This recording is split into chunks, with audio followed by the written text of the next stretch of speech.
अब हम लोग का अगला हेडिंग है नॉर्मलता, या इसका एक और नाम है सामान्यता। इसको इंग्लिश में हम लोग बोलते हैं नॉर्मालिटी। ठीक है, पीछे हम लोग मोलारता पढ़ लिए, मोलारता पढ़ लिए, मोलस पढ़ लिए, द्रव्यमान प्रतिशत पढ़ लिए, आयतन प्रतिशत पढ़ लिए, द्रव्यमान आयतन प्रतिशत पढ़ लिए। उसके बाद हम लोग का अगला हेडिंग आया है नॉर्मलता, या इसी को बोलते हैं सामान्यता, जिसको इंग्लिश में बोलते हैं नॉर्मालिटी। ठीक है, तो आप लोग देखिए, सबसे पहले पढ़ाया गया आपको मोललता बताया गया था, फिर मोलरता बताया गया होगा। देखिए इसका डेफिनेशन क्या था, याद है, भुला गए? इसका था 1 kg विलायक में उपस्थित विलेय के मोल की संख्या को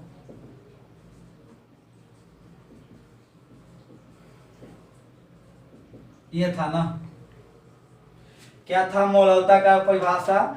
1 kg विलायक में उपस्थित विलेय के मोल की संख्या को मोललता कहते हैं।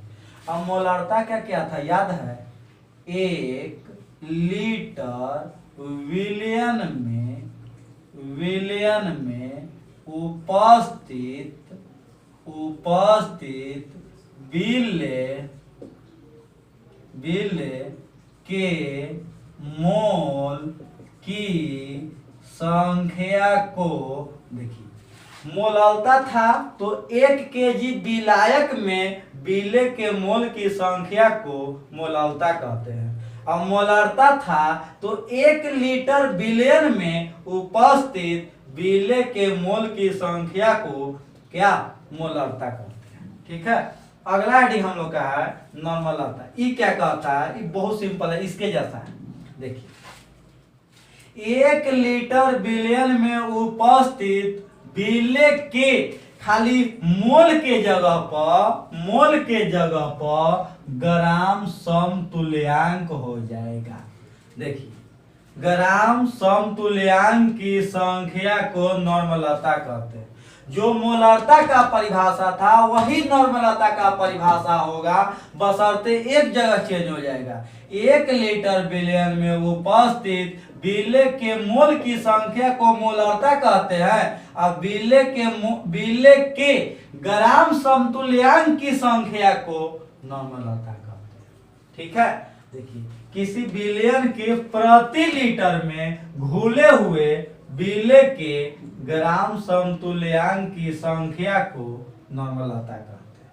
ठीक है, इसे हम लोग, इसको छोटा m, इसको बड़ा M, इसको बड़ा N के द्वारा सूचित किया जाता है। ठीक है, हाँ, तो जैसे मोलरता को लिखे थे क्या, विलेय के मोल की संख्या बटा में विलयन का आयतन, उसी तरह खाली मोल के हटा के क्या करना है, ग्राम समतुल्यांक कर देना है। तो नॉर्मलता बराबर विलेय के ग्राम समतुल्यांक की संख्या बटा में विलयन का आयतन, क्या चीज में, लीटर में। अब आइए नॉर्मलता को n से सूचित करते हैं, विलेय के ग्राम समतुल्यांक की संख्या बटा में विलयन का आयतन लीटर से मिलीलीटर बदलने के लिए 1000 से डिवाइड मार दिए। ठीक है यहाँ तक, क्योंकि यहाँ देखिए जो भी हम लोग जैसे 2000 ml रखेंगे 1000 से भाग देंगे तो आ जाएगा लीटर में ना, इसलिए ऐसा करते हैं। अब आइए, ठीक है यहाँ तक। अब देखिए मान लीजिए विलेय का जो द्रव्यमान है W1 है और विलेय का तुल्यांकी भार E1 है। बताते हैं तुल्यांकी भार कैसे निकालते हैं। और आयतन क्या मान लिए, VmL मान लिए। तब देखिए थोड़ा सा और आगे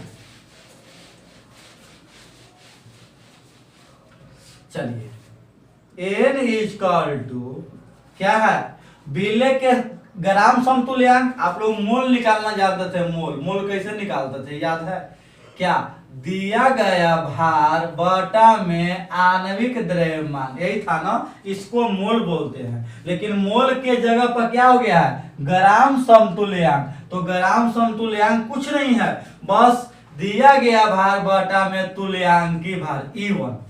क्या हो जाएगा E1, यानी W1/E1, इसी को बोलते हैं ग्राम समतुल्यांक। दिया गया भार बटा में तुल्यांकी भार। ये क्या हो गया आपका ग्राम समतुल्यांक। 1000 ऊपर आ जाएगा इंटू 1000 बाई विलयन का आयतन कितना माने हैं भी। तो आपका क्या हो जाएगा formula N is equal to W1 1000 by E1 into भी ml। ठीक है, यही आपका किसका फार्मूला मिला, नॉर्मलिटी का आपका फार्मूला मिला। ठीक है, नोट करके 2 पॉइंट देख लीजिएगा। नोट करके पहला पॉइंट, ठीक है, नॉर्मलता तापमान पर निर्भर करता है। क्यों मालूम है, क्योंकि इसके पास वॉल्यूम। दूसरा, नॉर्मलता का मात्रक gram equivalent litre inverse gram equivalent litre inverse होता है। ठीक है, अगला आइडिया हम लोग देंगे तुल्यांकी भार निकालने के तरीके। अब देखिए हम लोग तुल्यांकी भार निकालना सीखिएगा तब ना नॉर्मलिटी का क्वेश्चन बनेगा, क्योंकि W1 इंटू 1000 बटा में E1 इंटू भी, ये ना तुल्यांकी भार है। अब कैसे निकालेंगे ध्यान दीजिए।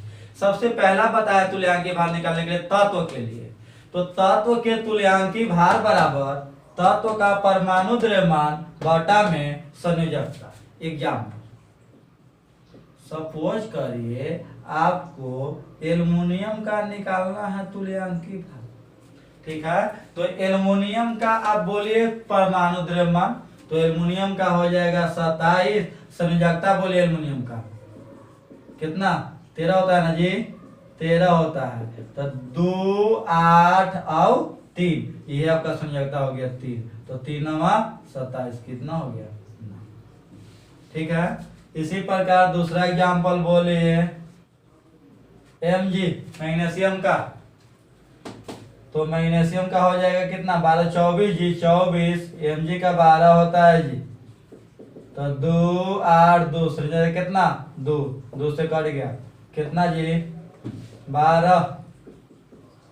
इसी तरह सोडियम का बोलिए 23 बटा में संयोजकता सोडियम का बोलिए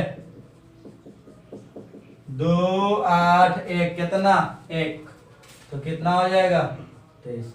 इस तत्व के निकाल रहे हैं तुल्यांकी भार, क्या तत्व का परमाणु द्रव्यमान बटा में संयोजकता।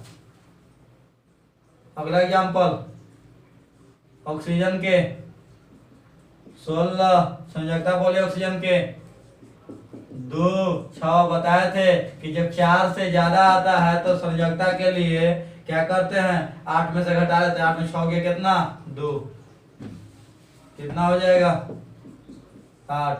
और कोई दिक्कत है जी आप एक और बोलिए, नाइट्रोजन का बोल दीजिए 14, नाइट्रोजन का संयोजकता है कितना 3। ठीक है, दूसरा हेडिंग दीजिए आयन के लिए, ये पहला था। ठीक है जी, दूसरा हेडिंग दीजिए आयन के लिए।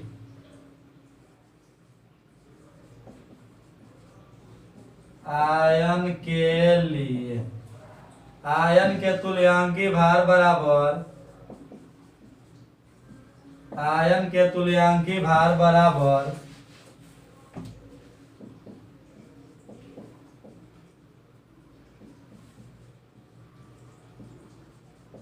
परमाणु द्रव्यमान या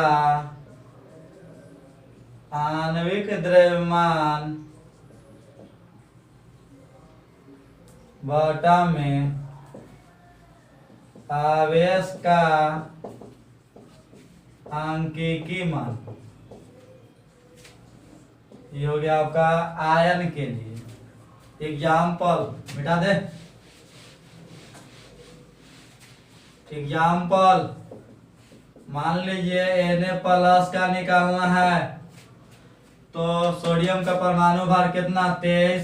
कई गो चार्ज है जी, हम लोग प्लस माइनस यहाँ साइन नहीं लेके सिर्फ चार्ज देखेंगे, एगो प्लस है सिर्फ एगो 23।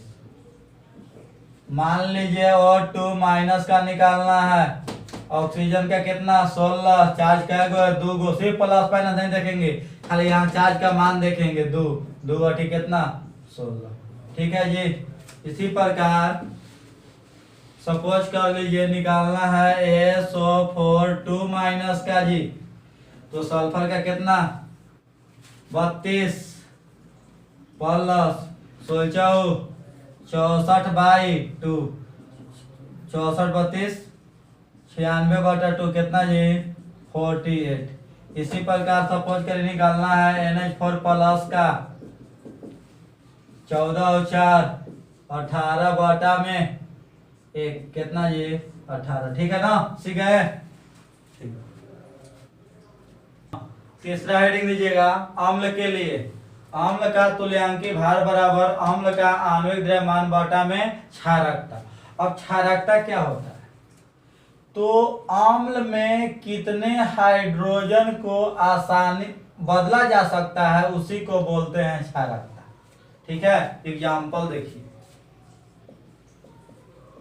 सपोज करिए H2SO4 का चाहिए, तो 1 × 2 + 32 + 16 × 4, यही ना जी।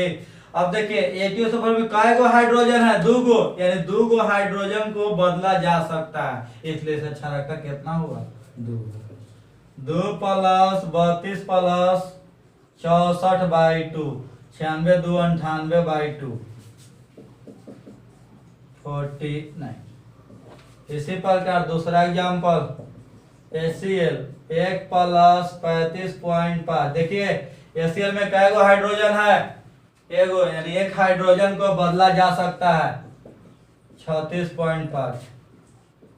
HNO3 1 + 14 + 16 × 3 बाई कै गो हाइड्रोजन है जी 1, 14 और 1 15 16 48/1 63/1 कितना जी 63। ठीक है, और एग्जाम्पल देखिएगा नोट करके।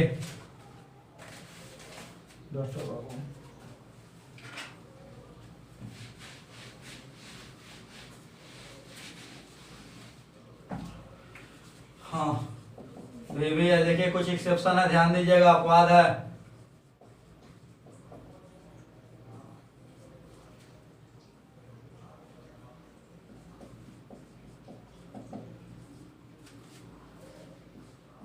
H3PO2 के क्षारकता 1 होता है। H3PO3 के क्षारकता 2 होता है। H3PO4 के क्षारकता 3 होता है। H3BO3 के क्षारकता 1 होता है। ठीक है जी। H3PO2 का 1 होता है, H3PO3 का 2 होता है, H3PO4 का 3 होता है, और H3BO3 का कितना होता है 1 होता है। इसको ऐसे भी लिखा जा सकता है, ध्यान दीजिएगा, BOH के होल 3। ठीक है, चलिए।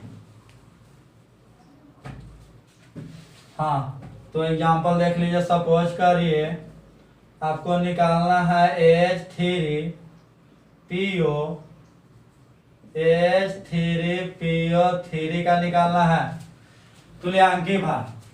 तो हाइड्रोजन का 1 × 3 + फास्फोरस के 35 31 + 16 48 बटा में कैसे भाग देंगे? आप लोग कहेंगे हाइड्रोजन 3 से, तो 3 से नहीं, क्षारकता कितना है? 2 है, 2 से 3 प्लस 31 प्लस 48/2 जोड़ लीजिए, 34 प्लस 48/2, तो 8 4 12 की 2 हाथ में 1 1 1 4 3 7 और 1 8 8